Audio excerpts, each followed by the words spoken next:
Upaya menggulirkan hak angket semestinya mendapat dukungan dari semua fraksi, termasuk fraksi yang mendukung paslon Prabowo Gibran. Jika memang tidak ada kecurangan, mestinya partai yang tergabung dalam Koalisi Indonesia Maju, KIM, ikut mendukung hak angket. Hal itu justru memperkuat legitimasi paslon nomor urut 02 jika nantinya terbukti tidak ada kecurangan dalam pemilu 2024. Partai Golkar, Partai Gerindra dan PAN adalah anggota KIM yang memiliki fraksi di DPR. Kita mengajak partai yang menolak angket, partai yang mendukung 02 misalnya. Kenapa enggak? Ya ayo go ahead, orang untuk penyelidikan kok. Ini untuk legitimasi kekuatan kemenangan dari hasil quick count yang dimenangkan oleh paslon 02, kata Bendahara Umum Partai Nasdem Ahmad Saroni ditemui di Kompleks Parlemen Senayan, Jakarta, Rabu, tanggal 6 Maret tahun 2024.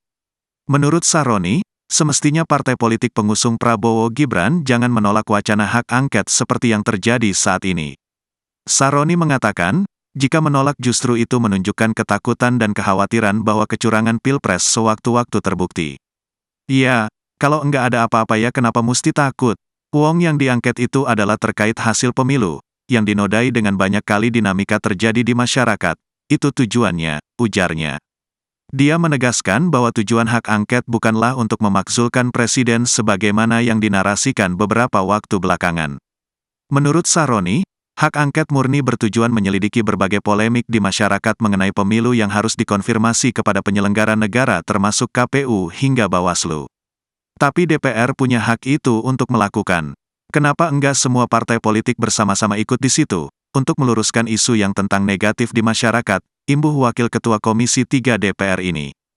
Terakhir, Saroni menyebut komunikasi antar fraksi partai politik pendukung wacana hak angket terus berlanjut hingga kini. Dia menegaskan Nasdem bakal mengajukan hak angket di DPR. Nasdem sudah sesuai arahan Ketua Umum. Kemarin, Pak Sugeng sudah ngomong, akan tetap mengajukan hak angket sekalipun PDIP enggak ikut, ujar Saroni.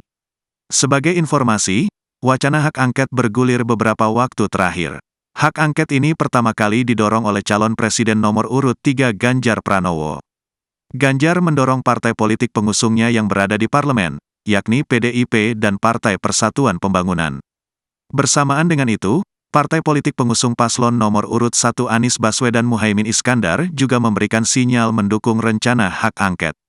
Sebaliknya, partai politik pengusung Prabowo Gibran yang berada di parlemen adalah Partai Gerindra, Partai Golkar, Partai Amanat Nasional dan Partai Demokrat, bersikap menolak rencana hak angket. Hingga kini, belum ada kejelasan tentang progres rencana hak angket tersebut di parlemen.